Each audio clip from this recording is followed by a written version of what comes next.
नमस्कार, आप देख रहे हैं स्वराज पोस्ट और मैं हूं आपके साथ ऋचा भिलारी।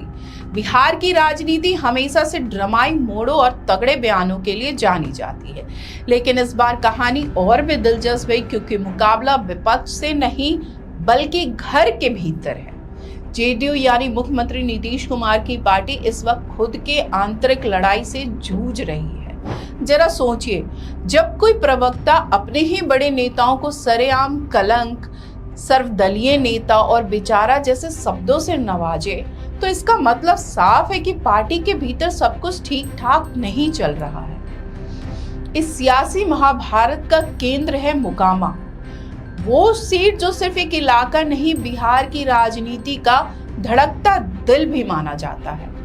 और इस बार इसी मोकामा ने जेडीयू के भीतर जंग का बिगुल फूंक दिया है। तो चलिए आपको पूरा मामला बताते हैं।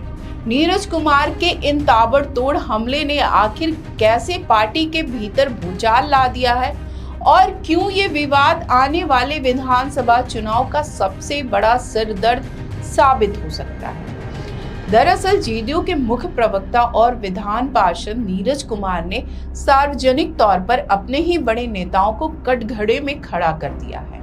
उनके निशाने पर सीधे सीधे 3 बड़े नाम हैं: बाहुबली नेता अनंत सिंह, मंत्री अशोक चौधरी और केंद्रीय मंत्री ललन सिंह। अब जरा बारी बारी से समझिए नीरज कुमार ने आखिर क्या कहा और उनके बयान से इतनी हलचल क्यों मच गई। नीरज कुमार ने अनंत सिंह को समाज के लिए कलंक करार दिया। उन्होंने कहा कि हाई कोर्ट के ऑब्जर्वेशन को पढ़ना चाहिए, जिसमें साफ साफ लिखा है कि अनंत सिंह समाज के लिए एक अभिशाप है। उनका कहना था कि अनंत सिंह जितनी बार सरकार के साथ रहे उतनी बार जेल भी गए, यानी सत्ता में रहते भी उनका आपराधिक छवि से पीछा नहीं छूटा। यही नहीं, ललन सिंह के साथ उनके रोड शो को मजाक बनाते हुए नीरज कुमार ने कहा, जो खुद को ताकतवर बताते हुए गाड़ी की पिछली सीट पर बैठे दिखे, बेचारे की हालत देखकर अफसोस होता है, इतना बुरा हाल तो कभी देखा ही नहीं। और फिर इसे जेडीयू का रोड शो बताया जा रहा है, जबकि ये जेडीयू का कार्यक्रम था ही नहीं। बिना नाम लिए नीरज कुमार ने सीधे केंद्रीय मंत्री ललन सिंह पर भी प्रहार किया। उन्होंने कहा, अगर हम किसी कार्यक्रम में चले जाएं तो क्या वो जेडीयू का हो जाता है? क्या जेडीयू सिर्फ किसी एक नेता के इर्द गिर्द सिमट गई है? उनके इस बयान को साफ तौर पर ललन सिंह पर कटाक्ष माना जा रहा है, क्योंकि हाल ही में मोकामा में रोड शो में अनंत सिंह और ललन सिंह एक साथ नजर आए थे। अब बात करते हैं मंत्री अशोक चौधरी की। नीरज कुमार ने उन पर सबसे तीखा हमला बोला। उन्होंने कहा, ये ऐसे नेता हैं जो किसी भी पार्टी से टिकट दिलवा सकते हैं।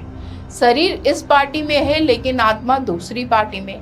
ये असल में सर्वदलीय नेता हैं। यानी नीरज कुमार ने साफ कर दिया है कि अशोक चौधरी पर उन्हें भरोसा नहीं है और वो अंदर ही अंदर दूसरी सियासी ताकतों से जुड़े हुए हैं।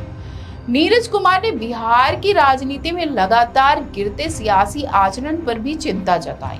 उन्होंने कहा, अब तो हालात ये हो गई है कि भाजपा के कार्यकर्ता को खुलेआम लफुआ कहा जा रहा है। पूर्व डीजीपी आनंद शंकर जैसे लोग तो ऐसे भाषा का इस्तेमाल नहीं करेंगे, ऐसे शब्द अनंत सिंह जैसे लोग ही बोल सकते हैं। नीरज कुमार ने आगे अपनी राजनीतिक प्रतिबद्धता जताते हुए कहा, हम न कभी सर झुकाकर जिए हैं और ना आगे झुककर जिएंगे, चाहे सामने कोई भी हो, अनंत सिंह, अशोक महतो या फिर साहबुद्दीन, हम डटकर खड़े हैं। हमारी तर्कस में अभी बहुत तीर बाकी है, समय आने पर सब चलाएंगे। यानी साफ है कि नीरज कुमार ने अब खुलकर यह संदेश दिया है कि वो पार्टी के भीतर किसी भी गुटबाजी से डरने वाले नहीं हैं। अब आपको बताते हैं कि मोकामा आखिर इतना अहम है क्यों। मोकामा सिर्फ एक विधानसभा सीट नहीं बल्कि बिहार के समाजवादी आंदोलन का केंद्र रहा है। चंद्रशेखर बाबू और विशुनधारी लाल जैसे बड़े नेताओं की राजनीतिक यात्रा यहीं से गुजरी है। यही वजह है कि मोकामा की राजनीति में हमेशा उबाल बना रहता है और इस बार यह उबाल जेडीयू के भीतर दिखाई दे रहा है। तो तस्वीर साफ है, जेडीयू के भीतर अब खामोश फुसफुसाहट नहीं बल्कि खुला टकराव शुरू हो गया है।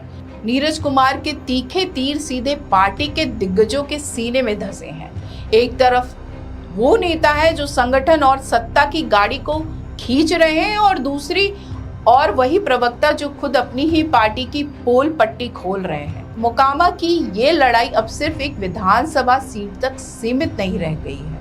ये टकराव उस पार्टी की आत्मा को झकझोर रहा है जिसने कभी सुशासन का चेहरा बनकर बिहार की राजनीति में अपनी जगह बनाई थी।